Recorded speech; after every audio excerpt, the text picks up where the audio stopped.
Amazon forest. Amazon forest दुनिया का सबसे बड़ा फॉरेस्ट है। ये ना हो तो तकरीबन वर्ल्ड अपनी ऑक्सीजन भी नहीं पूरी कर सकती। इसे ये कहना गलत नहीं है कि ये हमारे लिए एक लंग की तरह काम करता है। ऑक्सीजन यही सबसे ज़्यादा हमें देता है और कार्बन डाइऑक्साइड को एब्जॉर्ब करता है। आज हम जानेंगे कि ये किस चीज़ की वजह से इतना फैला हुआ है और कौन सी चीज़ों पर ये डिपेंडेंट करता है। अगर वो ना हो तो ये भी तकरीबन हमें नहीं दिखेगा। अमेज़न फॉरेस्ट की कुछ कमजोरियां भी हैं और कुछ खामियां भी हैं जिन पर आज हम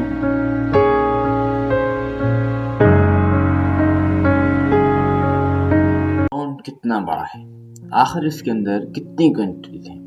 अगर हम इसके अंदर कंट्रीज को काउंट करें तो वो तकरीबन 9 कंट्रीज बनती हैं जिनके ऊपर ये फैला हुआ है। अमेज़न के एक्चुअल एरिया की बात की जाए तो वो 6.7 मिलियन स्क्वायर मीटर के ऊपर फैला हुआ है।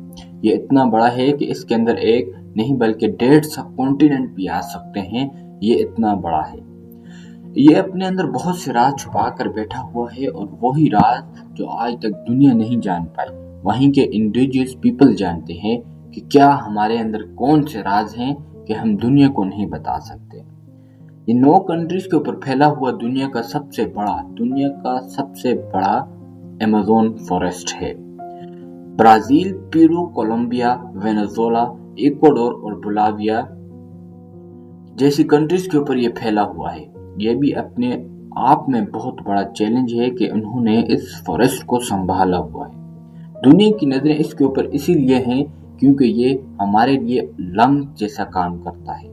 अगर तकरीबन ये ना हो तो हम ऑक्सीजन ही नहीं ले पाए। अगर ये है तो हमारे लिए बहुत फायदेमंद है, लेकिन हमारे लिए कुछ नुकसानदेह चीजें भी इसकी ही वजह। एंडीज माउंट रेंज, ये रेंज दुनिया की सबसे लंबी रेंज है और ये साउथ एशिया के अंदर पानी का वाहिद जरिया यही है। इसी की वजह से वहाँ का 70% पानी पूरा होता है। उन्हीं में दुनिया की दूसरी सबसे बड़ी रिवर भी बहती है, यानी अमेज़न रिवर। ये दुनिया की दूसरी सबसे बड़ी रिवर है और ये पावरफुल भी बहुत ज्यादा है। इसके बेसिन के ऊपर ही अमेज़न खड़ा है, यानी अमेज़न है तो अमेज़न रेन फॉरेस्ट है, अगर नहीं है तो दोनों चीजें नहीं है। एंडीज रेंज की ही वजह से, वहाँ की यूनिक ज्योग्राफी की वजह से हमें अमेज़न देखने को मिला। अमेज़न के अंदर बहुत से दरिया बहते हैं, बहुत से ऐसे दरिया हैं जिनकी वजह से अमेज़न खड़ा है, लेकिन उन सब में से अहम अमेज़न रिवर है। अमेज़न रिवर अपने आप में बहुत कॉम्प्लिकेटेड है, लेकिन इसी की वजह से ब्राजील की इकोनॉमी 70% इकोनॉमी डिपेंडेंट है।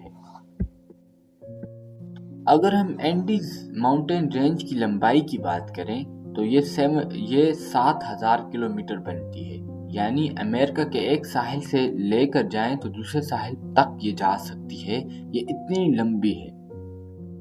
इसी के अंदर दुनिया का सबसे बड़ा यानी वर्ल्ड लार्जेस्ट रिवर भी बहता है, अमेज़न रिवर। अमेज़न रिवर तकरीबन 6,400 किलोमीटर लंबा है। ये दुनिया का दूसरा। साउथ अमेरिका 2 प्लेटों के ऊपर बना हुआ है, नज़्का प्लेट और साउथ अमेरिकन प्लेट। ये दोनों प्लेट के टकराव की वजह से साउथ अमेरिका बना और इसके साथ साथ एंडीज माउंटेन रेंज भी बनी। हर कॉन्टिनेंट मुख्तलिफ प्लेट्स के ऊपर बना होता है। मुख्तलिफ प्लेट्स के टकराने की वजह से ये बनता है और उसकी ज्योग्राफी भी यही प्लेट्स तय करती हैं।